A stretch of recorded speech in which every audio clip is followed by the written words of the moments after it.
Kasunod ni alias Ingo, isa pang lalaki na unang iniugnay sa Bulacan Massacre, ang itinumba naman ngayon ng riding in tandem. Yan po ang tinutukan ni Cesar Apolinario.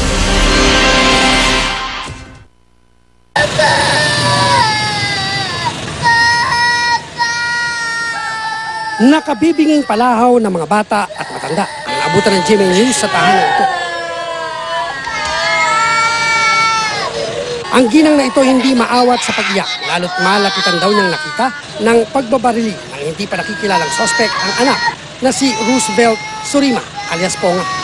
Si Ponga, isa sa mga person of interest na iniuugnay sa pagpatay sa 5 miyembro ng isang pamilya sa tinaguriang Bulacan Massacre. Ikalawa na siya sa person of interest na pinatay.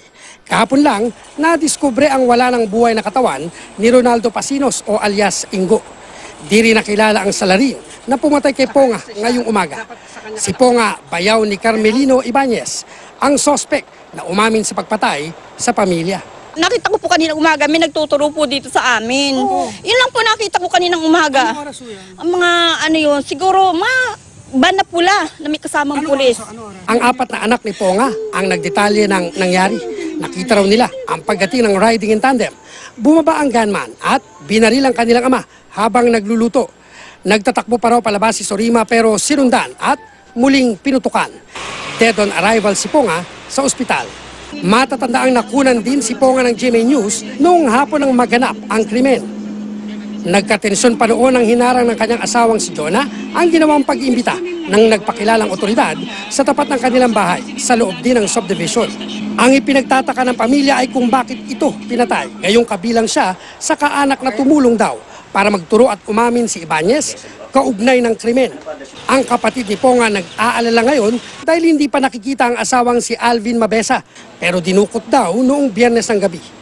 Katabi raw niyang natulog si Mabesa noong mangyari ang krimen. Ibalik po yung asawa ko ng maayos, tapos hindi po siya itulad kay Kuya Ingo, yung ganun po. Kasi po, kung mga ano lang din po yung kumuha ng mga polis, sana ikulong na lang po nila, hindi yung papatayin na lang po nila basta-basta.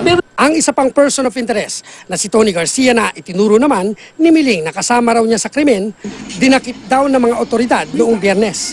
Wala na ring tao sa tinitira niyang bahay nang puntahan namin. Sa 7 persons of interest, 2 ang tinukoy ng pulisya na cleared na, 2 naman ang kumpirmadong patay at 2 ang hinihinalang dinukot. Nag-aalala tuloy ang 2 sa 3 kabataang nakausap ng GMA News na 2 hanggang 4 na beses na raw inimbitahan ng mga otoridad. Natatakot na po kami saka hindi na po kami makagalaw ng maayos sa mga gusto namin gawin. Lumalabas ka pa ba? Hindi na po.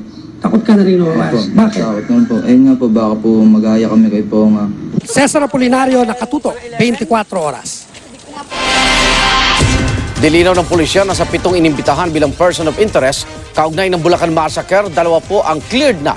Isa sa kanila si Alvin Mabesa na dinukot nga noong Biyernes.